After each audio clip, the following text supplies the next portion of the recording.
Some campaigns raise money and lots of money for programs that aren't here in the United States, but that are flung all over the world. And today we have a special guest who can tell us about them.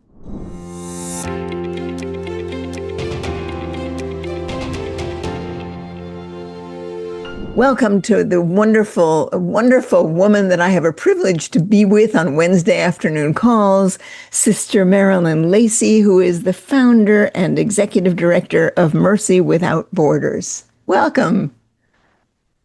Thanks, Andrea. It's kind of fun to do this after being with Capital Campaign Pro as a client for almost a year now. Mercy Beyond Borders. Well, let me start by saying I've been working with migrants, refugees, and displaced people for 45 years. And it has brought me to far-flung places, as you've mentioned, and wonderful adventures and tremendous enrichment from working in different cultures. So I'm happy to share how some of that has now folded into a growth campaign for which we are attempting to raise $8.5 million. My organization, as you mentioned, is Mercy Beyond Borders. Mercy because I'm a Catholic nun, I'm a Sister of Mercy, but this organization I've started is not a religious organization at all. It's a regular old 501c3, and we have chosen specifically to work in chaotic, dangerous, extremely poor parts of the world. Some of them are fragile states or even failed states like Haiti. Others are refugee camps adjacent to war zones. Often these are places with corrupt governments, with places definitely where girls get left behind and are in vulnerable situations. So we choose to go there, and it's in our mission statement. Mercy Beyond Borders' mission is to forge ways for women and girls in extreme poverty to learn, connect, and lead. So we do that by getting girls into school to start with. These are places where often only 5% of females even get to go to school. So we're trying to up that percentage, then get them learning, get them motivated.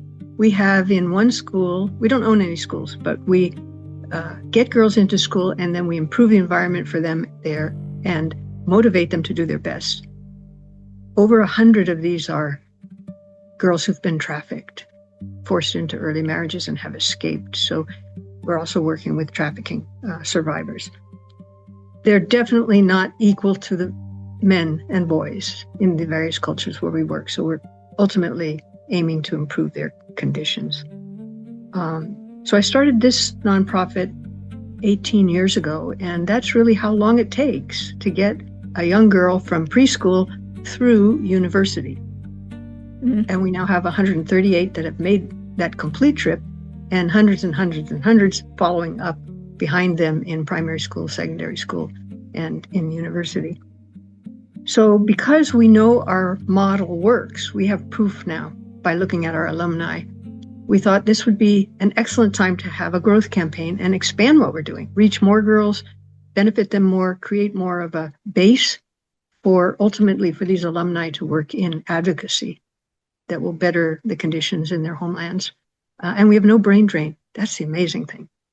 When they graduate, they go right back into these difficult places to work. So we set a goal originally of 10 million. And while we were trying to put together our case study, we got a phone call, and out of that phone call came a $1.5 million anonymous gift. So we were able immediately to lower our goal. No strings attached, nothing. I mean, it was just incredible. But it was a sign, right? It was a sign we're on the right track. So the struggle for me was to figure out what could we do. We have only about 650 donors, but we have marvelous retention. We have 59% retention year over year.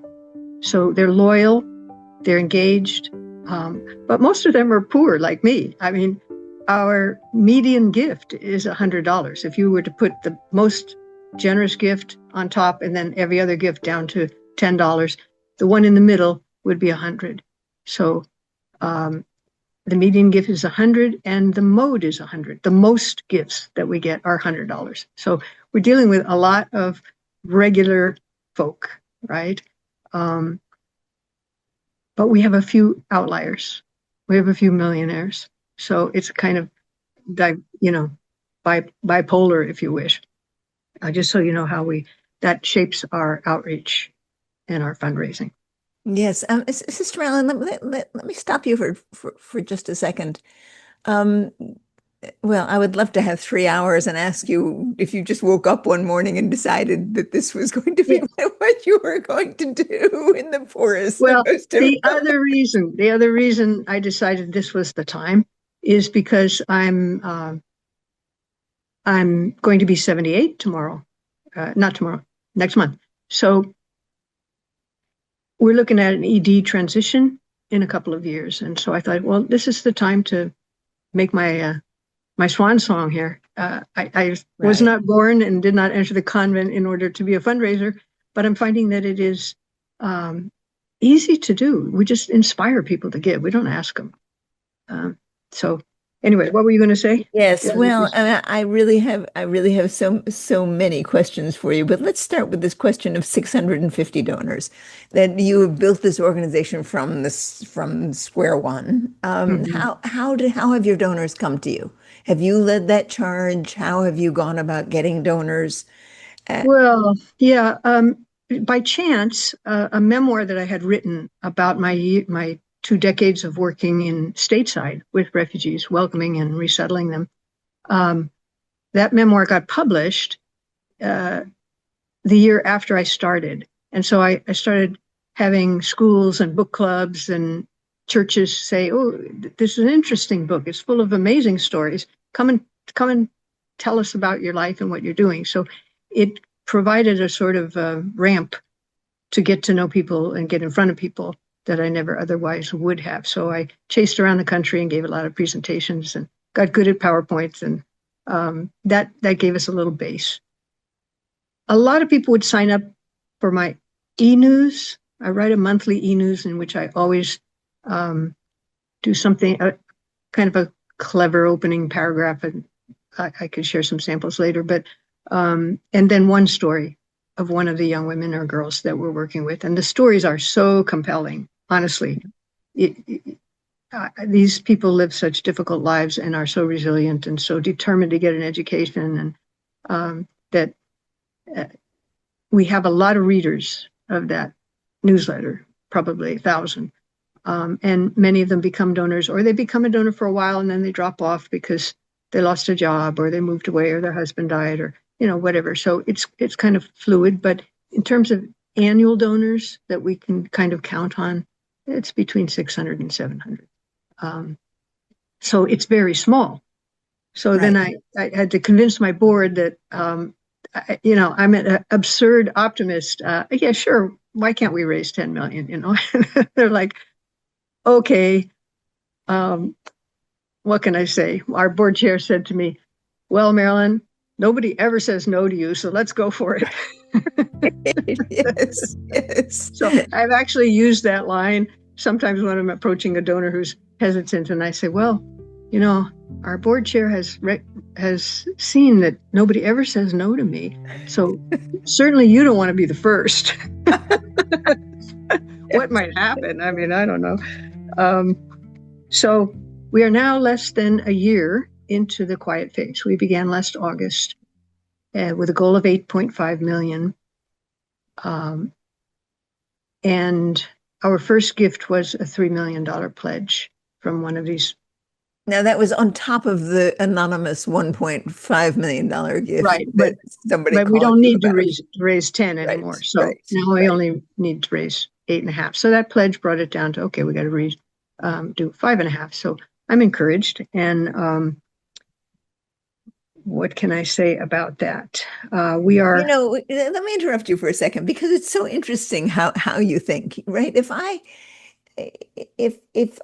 I were doing a campaign to raise $10 million, and someone called me and said, I'll give you out of the blue and said, I'll give you $1.5 million gift. I don't think my natural response would be, well, now we're going to have an $8.5 million campaign. Mm-hmm. My natural Well, response would be to say, now we're going to have an $11.5 million campaign, right. right? Well, you're more experienced than I. My thought was, if I put it too high, most of our donors are just going to give up because they're like, "Oh gosh, man, Right, I'm on a fixed income. I got you in my will because I own a home in California, but right. I'm thriving, so don't count on that this year." Um, so that was why I did it. I don't know Yeah, if no, that was it's just wise or not. and Yeah, it's interesting just how you can look at the exact same situation and you can say, oh, well, it's that absolutely. we have to raise less. It makes perfect what you did makes perfectly good sense, and you could also translate it the other way. You're right. Right. So every campaign is unique, and Yes. I'm happy to say that after only 11, not even 11 months, we're into this. We've raised 75% toward our goal. We are at 6.3 something million. Now, of course, it's going to get harder later because right now we're creaming those who have actual resources, um, and I don't know how to account for why it's going so smoothly, but I expect it to get harder, right? Yeah. So I can account for why it's going so smoothly because Hmm. I have learned a bit about you on the Wednesday calls. For Mm-hmm. those who are listening at Capital Campaign Pro, we have calls every Wednesday for our clients to come to if they wish to bring questions or to have conversations with one Yeah. another. And Sister Marilyn and one of her staff members often comes to those calls. And what I know, what I have learned about Sister Marilyn is that she is the quintessential best person I can think of for donor stewardship, for Really? really making her donors feel great, for being sort of, for leaning into that rather than leaning into can we get the money? You're always leaning into Mm-hmm.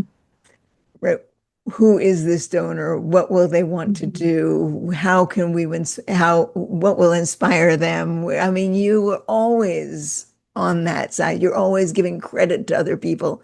You are always, Mm-hmm. every time I say, Jesus, Sure. Marilyn, you're wonderful at doing this, you point to your staff member that happened just recently, Absolutely. right? So, Well, absolutely. I'll give myself credit for being a good hirer, but right, beyond that, I get out of their way and let them run with it. They have marvelous ideas, and they're much younger than I am, so energy and the future is with them. But um, I would say that the structured feasibility study that uh, Capital Campaign Pro provided was very helpful because I was on the fence as did we even need a consultant? Because I'm just ridiculously optimistic, right? Oh yeah, I can do this, whatever. Um, but I realized I did not know anything about fundraising in terms of the structure and process of it. I think I know how to talk to with donors. right. It's the way I'd talk with somebody over breakfast. It's like keep it informal, find out what interests them. Um, so that was very helpful, and we had no problem getting interviews. Everybody said yes, and then everybody said yes to becoming a donor that we had interviewed, except one person who doesn't believe that nonprofits should ever have profit. Ah, ah, So I was like, you couldn't run your family finances this way, but anyway. So we had a marvelous response, and that gave us a lot of confidence. And I would say that our main problem is that nobody knows we exist. We, being Mercy Beyond Borders, we're so small, um, and there are so many zillions of nonprofits, and we're not working in popular places, right? We're not working in the neighborhood where we can get the local businesses to support us. We're working with people who care about Black people.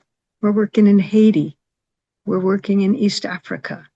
We're working in the war zone of South Sudan, in the refugee camps of Uganda and Kenya, and in Malawi, the fourth poorest country in the world. Who's even heard of it? Who could find it on a map? But we choose these places knowing that it would be difficult, and then we we're excited about what we do. We can prove that it's working. And so we just invite people, don't you want to be part of this? Which is not easy today because of the political divides and the crushing of USAID and the anti-DEI, diversity push from the current government. So we're kind of doing an uphill thing, but I like a challenge. Yeah. And do you invite people to go and look at the programs in the countries? Yes, we have done that as much as is possible. It is usually too dangerous.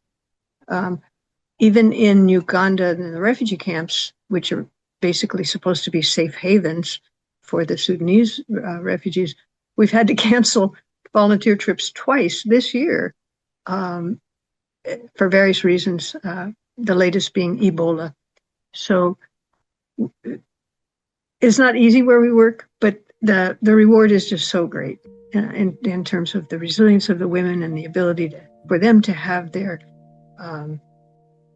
talents develop and their self-confidence. And the transformation is just a stunning thing for me to witness. And it's like I have, 1,000 children and grandchildren out there that I'm proud to be part of their lives.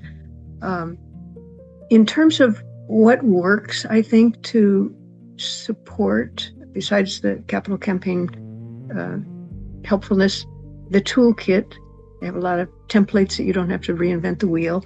But I just think mainly it's the mission when people find out about it and see the stories. So if you're interested in the e-news, I have no proof for this, but I personally think it's our most effective outreach. It comes once a month to about a couple thousand people.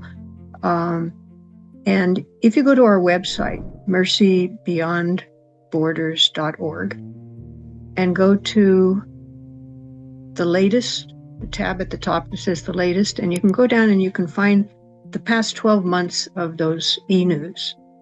Just look at how the story is told and the tone of it. It might give you some ideas here and there. I don't know. You probably have your own way of doing e-news, but it's mostly focused on our clients, not on Mercy Beyond Borders. Right. In the e-news, do you invite people to contact you do you talk about the campaign in that e-news? No, we're still in the quiet phase. So you don't invite people in from the e-news, or you invite them in to make an annual gift, I imagine. No, we use a special campaign for that. Twice a year, we do a mail out campaign to our donors. Summertime campaign always for a specific goal, and then the end of year that's done annually. The e-news is more of an engagement thing. Mm-hmm. It's like, here's what your good support is accomplishing. Here's Twisle's story. Here's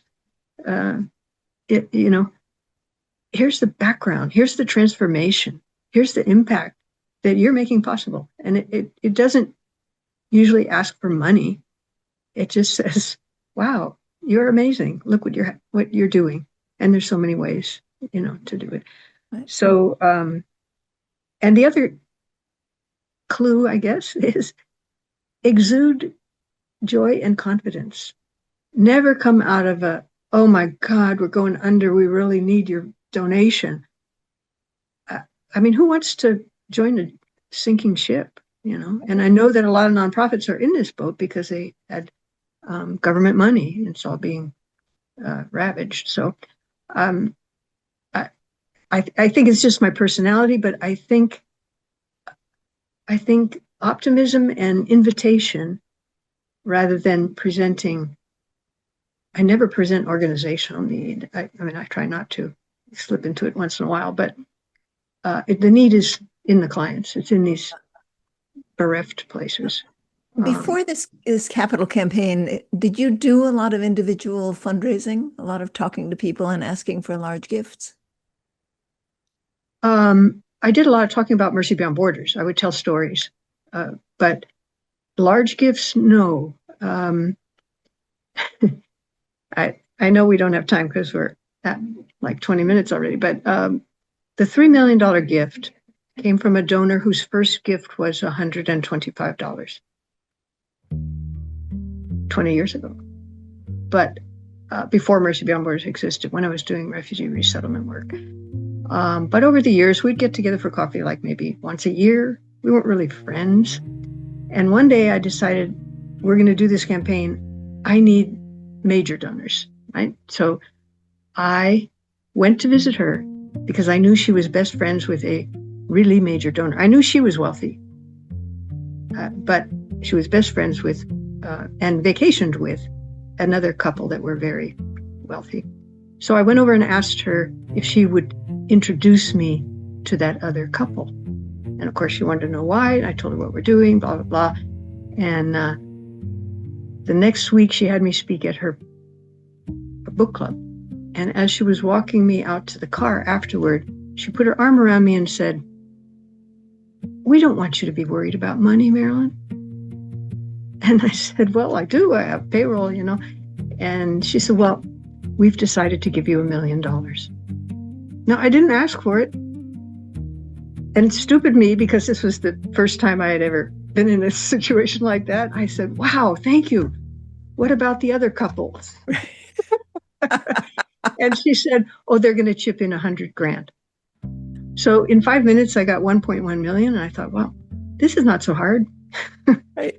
But it's the relationships, I think. I mean, I make her a casserole every month. I go to ball games with her. It's turned into a real friendship, but it didn't start that way.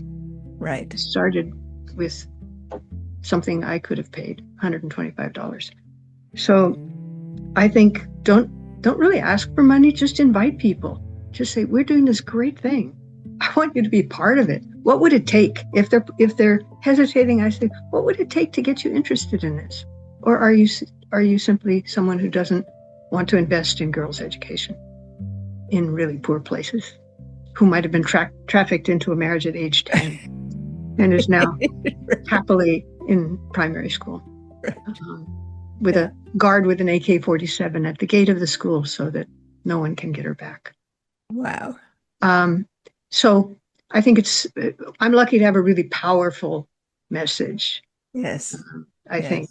But of course, right here at home, many organizations also have powerful messages. Yes. Oh, yeah, absolutely. They haven't learned perhaps to be as good at telling the stories as you've learned. I think that's a key. Yeah. And then I think the invitation, frame the ask as an invitation, exude a lot of confidence. Right. That people want to be connected. And then you guys told us, Capital Campaign Pro told us new donors would come out of the woodwork. And I thought, well, that hasn't happened. But now it's happening. So by referrals and by just dropping in my lap, just last week, we got a $100,000 donation from somebody I only met a month ago from another country.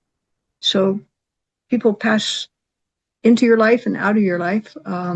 So keep telling the stories. And even when you hit the hard times, which I suspect we will next year as we're going toward the smaller donors. Yeah. And do you keep in touch with the donors after the fact? How do you handle that? Well, I always write a personal thank you. I also write a monthly donor thank you letter. So for the June donors, they all get the same letter, but then I customize it with a note at the bottom. Hey, Joe, this was such a great surprise. It'll buy solar lamps for 5 girls who otherwise would not be able to study because they're doing chores during the day and then they have to study at night in a mud hut that has no electricity. So it's time consuming, but I think donors tell me, I love your letters. I love the e-news. Yeah. I read every one. Well, that's, it's a small group doing that. It's not 10,000 people, but however your organizations can customize. And then for the big donors, I was at one of their homes once, and another recipient of a grant from them knocked on the door and brought in a barbecued ribs that he had just cooked. And I thought, aha, I'm not a good cook, but I know how to make a good casserole.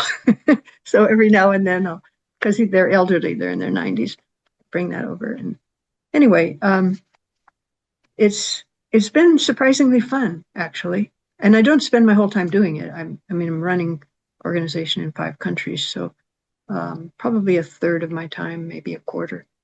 But so far, it's, yeah, I have no reason to believe we won't reach our goal. Yes, I'd bet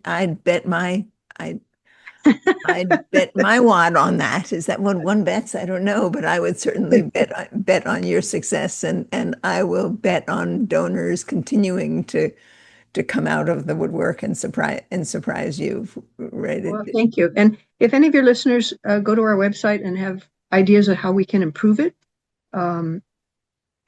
the development team is actually my coworker Lizzie, and she's full time, and then me. I'm about a third of the time on this, so it's not a huge operation, obviously, but we're getting there.